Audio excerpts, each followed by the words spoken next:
Chapter 4, Junior Yo-Yo Champion. The next day, I meet Mouse Ellis. She is also 10 and going into 5th grade. I was sitting on the front steps wondering what to do until it was time to go and register for day camp. Then I saw this girl walking up the road. I watched until she got to the front of my house. She looked at me and waved. I waved back. She came up our driveway and over to where I was sitting. She held up a purple yo-yo. "I'm Mouse Ellis, junior champion of Tarrytown," she said. "I could do 11 different tricks without stopping. How many can you do?" "I never stopped to count," I told her. She opened her eyes very wide and offered me her yo-yo. "Go ahead and show me," she said. "I don't feel like it." "I'll bet you can't do shotgun 6 times in a row." "I'll bet I can," I told her. "Okay, let's see you do it then." "After you," I said. "Okay." Mouse wound up her yo-yo, held it close to her hip, and next thing I knew, out it flew, right at me, 6 times in a row. "Very good," I said. She handed me her yo-yo. I examined it all over. "It's a Duncan Imperial," she told me. "The very best yo-yo made." "It's not bad," I said. "I'm ready anytime you are," Mouse said. I stood up, held the yo-yo to my hip, threw it out, and whacked myself in the head on my first try. "Hey, are you okay?" Mouse asked. "Oh, sure," I told her, "but I guess I'll have to tell you the truth."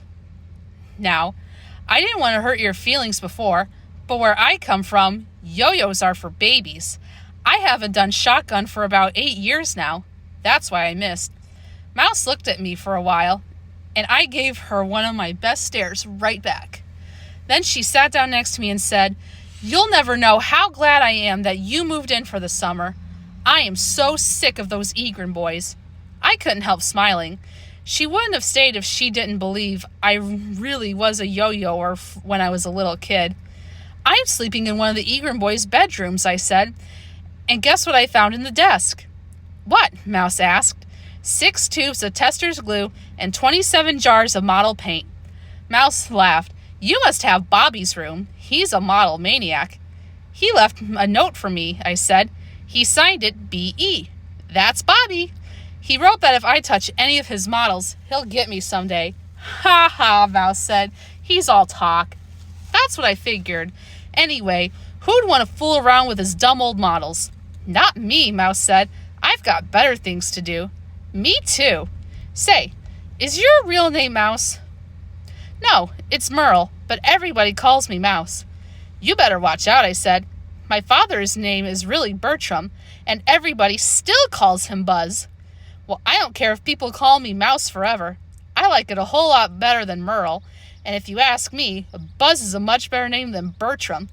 Bertram sounds awful. Nothing against your father, of course." Personally, I like the name Bertram. "I didn't mean that I don't like your nickname," I said. "As long as you like to be called Mouse. Personally, I think it's a very nice name. It's much better than Sheila." "If you don't like Sheila, you should call yourself something else," Mouse said. "Like what?" I asked. "Oh, maybe Sugar or Sunny or something like that." "I don't like Sugar," I said, "but Sunny sounds pretty good." "Sunny Tubman. Yeah, I kind of like that." "Okay, then that's what I'll call you from now on," Mouse said. I told Mouse about Libby then, and how she says mother and father and pretends to be very grown up. And Mouse told me about her little sister Betsy, who still wets the bed every night. We found out we're both going to the same day camp and the same pool. In a little while, Mouse stood up and started to yo-yo again, and I could see why she's junior champion at Tarrytown. While she was showing me her tricks, I noticed her legs were a mess of scabs. I hoped they weren't catching. She must have seen me looking because she said, "They're leftover mosquito bites. I scratch them until they bleed. Then I get scabs. Aren't they ugly?" I didn't tell her the truth. I said, "They're not so bad." When Mouse was done with her yo-yo tricks, she said, Let's take Jennifer for a walk." "Jennifer, the dog, you mean?" "Yes, the Egrins always let me walk her. I love dogs." I never make friends with dog lovers. "Do you have one at your house?" I asked, thinking I might as well find out the truth right away.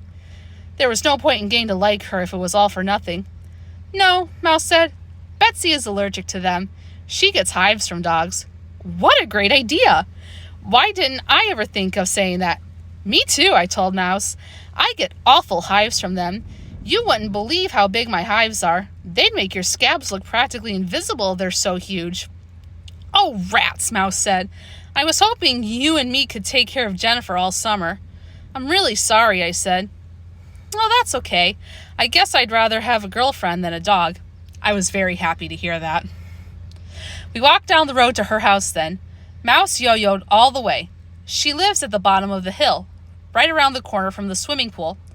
Her little sister was out front dragging a candy box by a string. That's Betsy, Mouse said. She's 4. Why does she have a string around that box? She's walking her dog. That box is her dog, I asked. Yes, I told you how she gets hives from real ones, so that box is her pretend dog. She calls it Ooch. Kind of like Pooch. Betsy dragged Ooch over to us. Who are you? She asked me. I'm Sonny Tubman, I told her, trying out my new name. Oh, you don't look like a boy, Betsy said. She's not a boy, Mouse told her. Then how come her name is Sonny?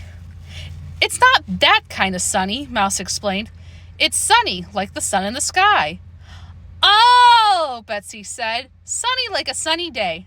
That's it, Mouse said. My real name is Sheila, I said to Betsy. Maybe you should call me that. I didn't think about Sunny sounding like Sunny. Maybe it wasn't such a good name after all. Betsy said, This is my dog, Ooch. Want to pet him? Oh, sure. I reached over and tapped the candy box. Nice doggy, I said. Nice Ooch. Betsy picked up her box and held it to her ear. Then she put it back down and said, Ooch says he likes you, Sonny, Sheila. He can always tell a person who really and truly loves dogs. I didn't say anything. I just smiled. Mrs. Ellis invited me to stay for lunch. I called home and Mom said I could. Me and Mouse ate peanut butter sandwiches with the crust cut off, and Betsy had 4 slices of plain salami. No bread or anything. She keeps Ooch on the table next to her, and every few minutes, she made believe she was feeding some of her salami to that box. Ooch loves salami, she told me. It's his favorite lunch. That afternoon, our mothers took us to the Cultural Arts Center to register for day camp. It is really a private school, but it doesn't look anything like one. It looks like an old house surrounded by lots and lots of trees. Big trees. I have never seen a school like that. Mouse told me she doesn't go there. She goes to regular public school. But Bobby Egren has been going there for years. That's because Bobby refused to do any of his work in public school. All he wanted to do was build models. And since the teachers wouldn't let him, he used to get mad and make a lot of noise. So he was spending most of his time sitting on the bench outside the principal's office. At this school, he is allowed to build all kinds of things. Mouse says her mother told her Bobby is some kind of genius, but she doesn't believe it. Mouse and I explored our day camp together. This is her first year too, because she was just 10. Which means me and Mouse will be 2 of the youngest kids there. This makes Libby feel like a double big shot. I told Mouse that Libby thinks she's a great ballerina, but when she dances, she really looks like an elephant. Well, not exactly an elephant, but only because she is too skinny to be one. There are a lot of interesting activities at day camp, but the one that looks best to me is pottery. You get to use a lot of mushy clay, and you try to shape it into some kind of bowl on the pottery wheel. Me and Mouse signed up for that first thing. The pottery counselor's name is Denise. She was barefoot. I like to go barefoot too, but I'm afraid I might step on a bee and get stung. That happened to Peter Hatcher's little brother once. I think getting stung on the bottom of your foot would be worse than getting stung someplace ordinary like your arm. I wonder if Denise has ever stepped on a bee.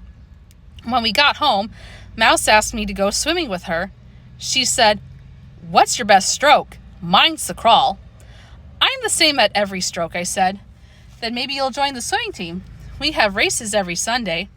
She didn't understand what I meant, I guess, so I said, "No, I really don't like swimming teams. They take all the fun out of it." "Well, grab your suit and let's go over anyway. It's steaming out." "I can't go in today," I said. I wasn't about to tell her I can't swim. "Why can't you go in?" she asked. "I'm just getting over a cold." "Oh, rats. You don't sound sick. Ask your mother." I can't, I said. I promised I wouldn't go in today. Can't you even dunk your feet? Mouse asked. That didn't sound bad. And it was hot out. Okay, I said. I guess dunking my feet can't hurt me. I'll go in and get my suit. But just then my mother came out and said, Sheila, we have to go over to the pool now. I want to sign you up for some swimming lessons. It's time you learn how to swim. Mouse opened her mouth, but nothing came out. Oh boy, just found out Sheila's big secret. How do you think she'll react? Find out in the next chapter.